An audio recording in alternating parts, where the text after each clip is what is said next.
Hi friends, ఈరోజు పవన్ కళ్యాణ్ గారు తన మంత్రి పదవికి అంటే అఫీషియల్గా ఈరోజు పవర్ అనేటువంటిది తీసుకున్నారు. నేను చెప్పేసుకుంటే విషయం ఏంటంటే, పవన్ కళ్యాణ్ సార్ ఫస్ట్ పోటీ చేసినప్పుడు 2 దగ్గర ఓడిపోయింది. అదేవిధంగా ఏమంటారు, బయటి రాజకీయ నాయకుల దగ్గర నుంచి చాలా అవమానాలు ఎదుర్కొన్నారు.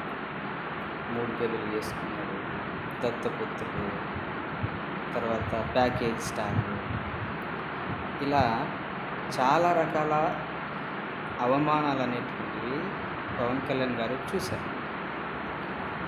మొన్న జరిగేటువంటి ఎలక్షన్స్ అప్పుడు కూడా పవన్ కళ్యాణ్ గారు గెలవరు, చంద్రబాబు నాయుడు పార్టీ ఇంకా అయిపోయింది అనేటువంటి ప్రచారం బాగా జరిగింది.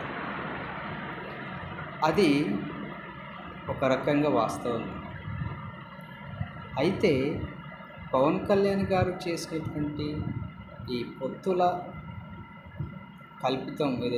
కలపడం ఏదైతే ఉందో, అది ఆయన యొక్క మెచ్యూరిటీ ఆఫ్ పొలిటికల్ మైండ్కి ఎగ్జాంపుల్.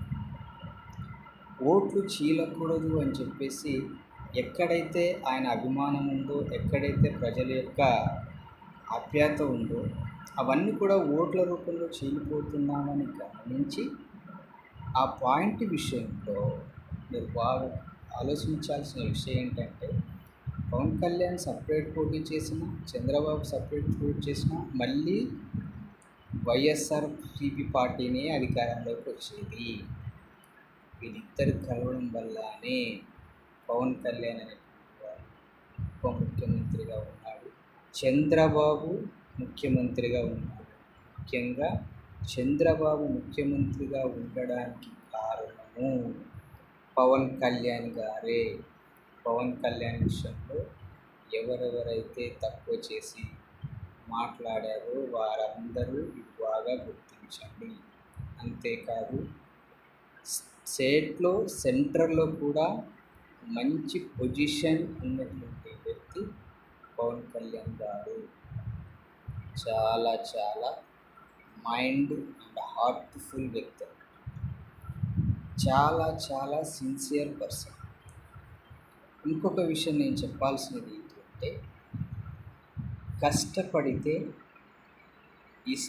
కష్టపడితే ఎప్పటికైనా మంచి రిజల్ట్ అనేటివే వస్తాయి. ఇంకొక విషయం ఏంటంటే, ప్రజలను ఏ రాజకీయ నాయకుడు కూడా తక్కువ చేసి చూడకూడదు. దానికి బెస్ట్ ఎగ్జాంపుల్ ఆంధ్రప్రదేశ్ ఎలక్షన్సే. మేము అధికారంలో ఉన్నామని చెప్పేసి విర్రవీగితే దేవుడు అనేవాడు ఆ గర్వాన్ని అణిచివేసి అధికారాన్ని వేరే వాళ్ళకు ఇస్తాడు. అర్థమైందా? సో పవన్ కళ్యాణ్ యొక్క ఐడియాలజీని బేస్ చేసుకొని ఆంధ్రప్రదేశ్లో తెలుగుదేశం పార్టీ అధికారంలోకి రావడం జరిగింది. ఇప్పుడు అందరూ అనుకోవచ్చు, గవర్నమెంట్ ఫామ్ చేయడానికి కావాల్సినన్ని సీట్లు తెలుగుదేశం పార్టీకి ఒక్కటికే వచ్చేసాయి, పవన్ కళ్యాణ్ అవసరం లేదు అని అనుకోవచ్చు. కానీ పవన్ కళ్యాణ్ అనేవారు సపోర్ట్ చేయకపోతే అందులో సగం సీట్లు కూడా తెలుగుదేశానికి వచ్చేది కాదు. ఖచ్చితంగా వైఎస్ఆర్సీపీని మళ్ళీ గవర్నమెంట్ ఫామ్ చేసేది. సో ఇప్పుడు ఈ విషయాన్ని చంద్రబాబు నాయుడు గారు పర్ఫెక్ట్గా క్యాచ్ చేయగలిగారు, అండర్స్టాండింగ్ చేసుకోగలిగారు. ఒక రకంగా చెప్పాలి అంటే చంద్రబాబు నాయుడు కూడా ఆన్సర్ చెప్పాలి. సో సీట్లు ఎన్ని అనేటువంటిది ఆలోచించకుండా పవన్ కళ్యాణ్ గారు చేసినటువంటి ఆ తక్కువ సీట్లన్నింటిలో కూడా గెలవడం అనేటువంటి ఆ యొక్క ఆలోచన అనేటువంటిది చాలా చాలా మెచ్చుకోవాలి. So answer to the power star Pawan Kalyan, who is a favourite of friends. Thank you.